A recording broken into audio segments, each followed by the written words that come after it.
All right, what is going on, Notre Dame fans? I'm Tyler Horka, that's Jack Sobel, and we are here at Notre Dame Stadium where the Fighting Irish just totally dismantled, demolished, throttled, whatever verb you want to use, the Pittsburgh Panthers 58-7. And again, kind of like the USC game, Jack, it wasn't like, holy crap, the Notre Dame offense just exploded. It was good. The Notre Dame offense was good today. The final numbers were good. But this is a Notre Dame team that started out with a couple first-quarter interceptions. I think Sam Hartman's interceptions were both in the first quarter. I mean, the first one was on the first drive.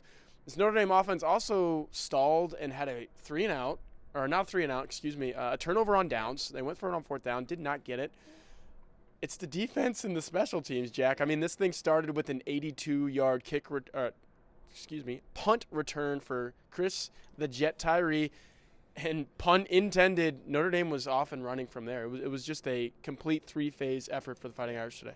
Yeah, for sure. And the quote that stuck out to me from the post-game press conference was Marcus Freeman after the game. He said, I challenged everyone in that locker room because Notre Dame was up by 17 at the end of the first half.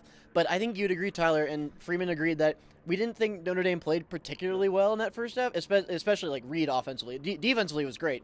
Offensively, they moved the ball. The yards per play average was around 7 pretty much the whole half. That part was good for the Irish, but the 2 interceptions, the turnover on downs, they just weren't finishing. And there was the whole nonsense at the end of the first half at the goal line. The offense really got it together in the second half. They played much better. The defense was spectacular the whole game, as they have been, as they were against USC, as they were the game before that against Duke. They just keep Notre Dame in every game, like we've said before, and they were terrific tonight with the turnovers. 4 interceptions for the Notre Dame defense. Xavier Watts with 2 more to bring his season total to 6, which is as many as Benjamin Morrison had last year, right? Correct. And then Jaden Mickey gets a pick 6. Christian Gray gets his first interception of his young career. Christian Xavier it wasn't all his fault. There were some bad passes in there. The Jaden Mickey one was a bad pass. Christian Gray just made a play. One of those, it was like every other one, I guess, was Christian Xavier's fault because the Xavier Watts one where it just hit him right in the gut over the middle of the field, that's not a good pass. So right place, right time for the Notre Dame defense. And then, special teams comes up with another touchdown by recovering a fumble in the end zone. That's another instance of right place, right time. So it was another one of those games where Notre Dame didn't need Sam Hartman to be Superman. I mentioned the 2 picks. He ends up throwing for 288 yards, gets 12 different pass catchers involved. Tight ends, running backs.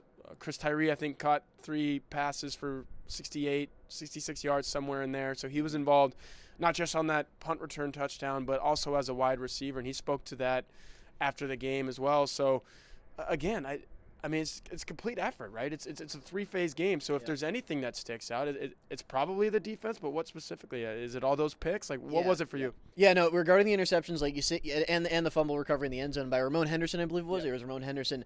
You say right place, right time. That's half, if not more than half, the battle in creating turnovers. Xavier Watts was in the right position the whole time. He is dominating at that center field position. They play him back there all the time. The first Watts interception, he ran over to help the corner in coverage. Ball went right to him. It was an ill-advised pass in double coverage. Second one was just a bad pass, but he was right there. He took advantage, ran it back to the red zone. J.D. Bertrand penalty notwithstanding. And then the cornerbacks, Marcus Freeman talked about this after the game. Jaden Mickey was told, he knew Benjamin Morrison was a game-time decision, but he was told right before the game, hey, man, you're starting. Christian Gray, obviously expected to play more than usual because Morrison was out. Didn't expect to play pretty much the whole second and third quarters before the game got really out of hand. And both of them were fantastic. Nothing short of fantastic. The secondary really didn't miss a beat with Mickey and Gray playing most of the second and all of the third quarter. The pass rush was great. We can't miss that. Xavier was under pressure the entire time. I don't think really one particular person on the pass rush stood out. It was everyone. They again, phenomenal game plan by Al Golden. They rattled Xavier the whole game. I don't really think they got anything going on the ground. Pitt did. No, they tried a couple guys. Yeah, they tried a couple guys. They couldn't get anything going. You saw them early in the game. Pitt early in the game was throwing 5 yards on 3rd and 15, 2 yards on 3rd and 7. There was another one where they threw way short of the sticks, and I'm wondering why are they doing that? And that's why. Yeah, it was. We're doing this because we know what happens if we try to push the envelope a little bit more. then you started to see the picks come. You mentioned the pass rush. I believe first play from scrimmage for the Pitt offense was a Maris Leofau sack where he just shot through the line of scrimmage, got to the quarterback. Unblocked. Finished the play was the big thing there to bring him down.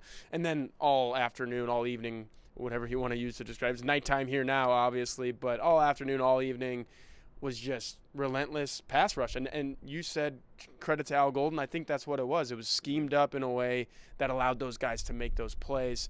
Sticking with the defense before I get to a particular offensive player, we mentioned Benjamin Morrison a couple of times. I expect him to be fine the final 3 regular season games. He was a literal game time decision today. We saw him warming up out here, looked fine. After warm-ups, I was like, hey, that guy's going to play. Yeah. What do I know? That's why I'm in the press box, I guess. He did not play.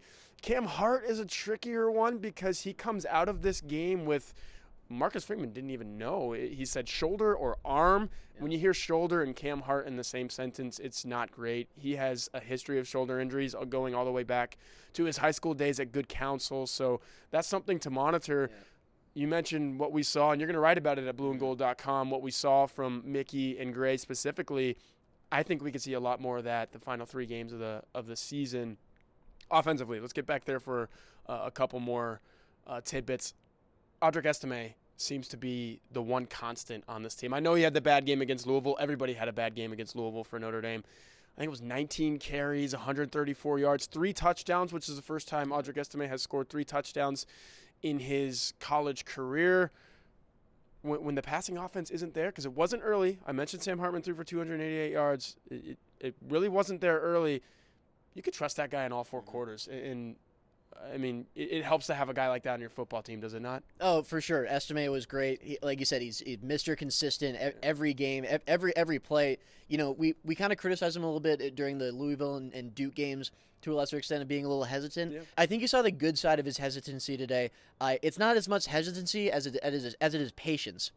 He's waiting for a hole to open up. We saw that a lot today. Those holes opened up. We saw Jaden Thomas, a phenomenal block to Springer for that 15-yard touchdown. You saw when Estime wasn't in the game, when Jadarian Price, Jeremiah Love came in, like the offense really didn't miss a beat.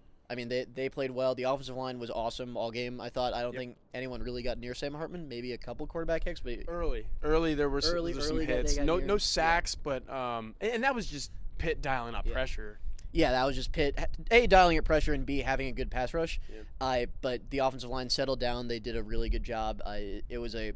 The offense made mistakes early, but after they settled down, it was a really complete performance. Settling down there are the key words, and it goes back to what you said you liked the most out of Marcus Freeman's press conference was him saying, hey, we're up 17-0 at halftime, but I don't really like the way that we played. I tweeted it out at halftime where I said, could be more, but should have been more. Here's that buzzword that we've been hearing over and over and over again. The offensive execution wasn't great in the first half. Full potential. Yeah, playing your full potential. There's another one.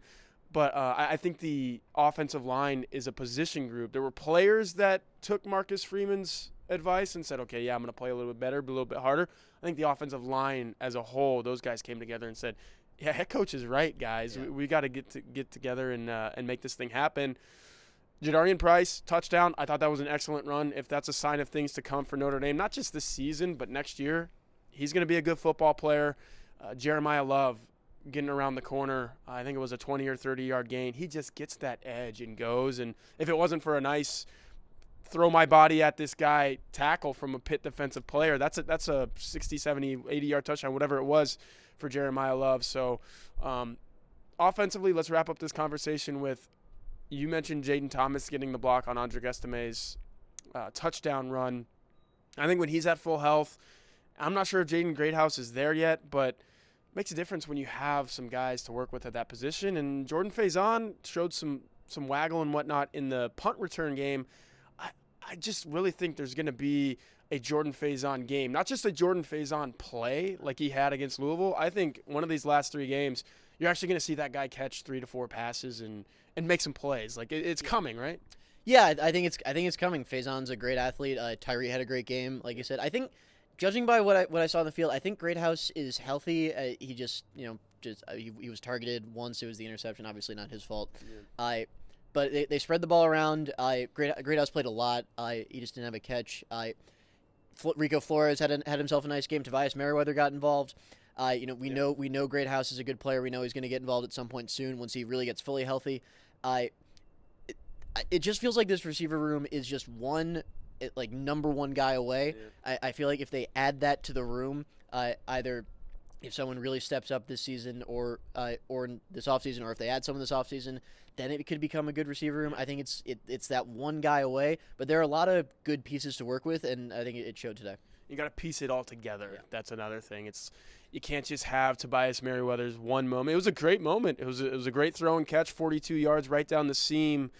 It can't be his one moment. He's got to do that today. He's got to do it next week. You got to see that a little bit more from him.